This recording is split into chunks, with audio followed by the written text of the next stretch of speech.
O episódio inspirador desta história é a libertação milagrosa de Pedro da prisão, narrada no livro de Atos dos Apóstolos, capítulo 12. Era um tempo difícil para a nascente igreja cristã. Em Jerusalém, o rei Herodes Agripa havia começado a perseguir severamente os seguidores de Jesus. Tiago, irmão de João, já havia sido morto, e Pedro, uma das colunas da fé, estava agora encarcerado, sob intensa vigilância, esperando o julgamento depois da Páscoa. A noite era escura e pesada, e os sussurros dos crentes reunidos em oração em uma casa da cidade se misturavam com o silêncio opressor das ruas vigiadas por soldados. Pedro estava preso entre dois guardas, acorrentado, com outras sentinelas na porta da cela. Seu destino parecia selado. Aos olhos humanos, não havia saída, mas os cristãos não se curvaram ao desespero. Reunidos na casa de Maria, mãe de João Marcos, eles clamavam incessantemente a Deus por libertação. Senhor, tu és o mesmo que ressuscitou o teu filho dentre os mortos. Liberta o teu servo Pedro, orava uma jovem mulher com lágrimas nos olhos. Dentro da prisão, Pedro descansava. Apesar das correntes e da sombra da morte, ele tinha paz. Confiança plena em Deus lhe embalava o coração. Talvez ele se lembrasse das palavras que Jesus lhe dissera certa vez: quando fores velho, outro te conduzirá. Pedro sabia que seus dias estavam nas mãos do Senhor. Ao invés de temer, ele confiava. A cela fria não era capaz de apagar a chama da fé em seu interior. Então, quando tudo parecia perdido, o impossível aconteceu. Um brilho cortou a escuridão da cela. Um anjo do Senhor apareceu ao lado de Pedro e a luz envolveu o recinto. Levanta-te depressa, ordenou o mensageiro celestial, tocando o lado do apóstolo. As correntes caíram de seus pulsos como se nunca tivessem estado ali. Pedro, ainda atônito, obedeceu. Cinge-te e calça as sandálias. Põe tua capa e segue-me. Tudo parecia um sonho ao pescador galileu. Saíram juntos, passando pelos guardas adormecidos e as portas que se abriram sozinhas diante deles. Quando chegaram à rua, o anjo desapareceu.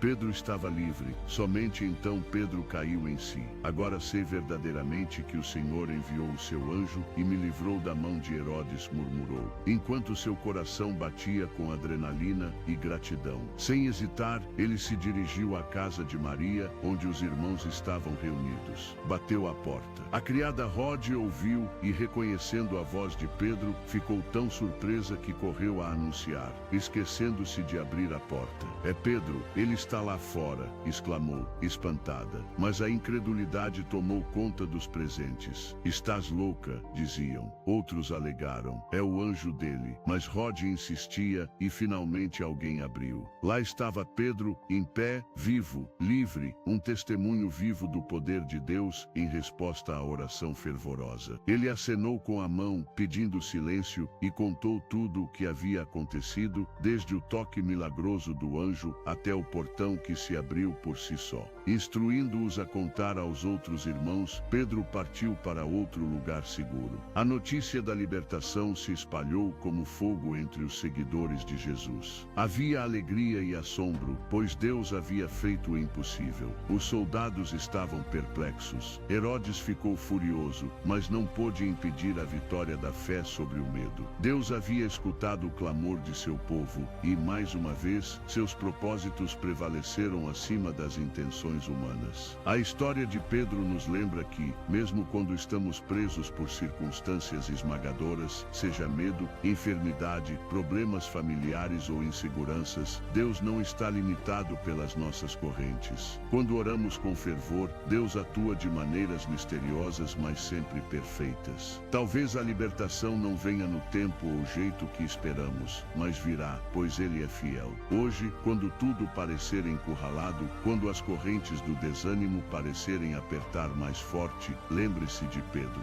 Lembre-se da luz na cela escura. Lembre-se do anjo e ore com fé, pois o mesmo Deus que libertou Pedro continua ouvindo e respondendo orações.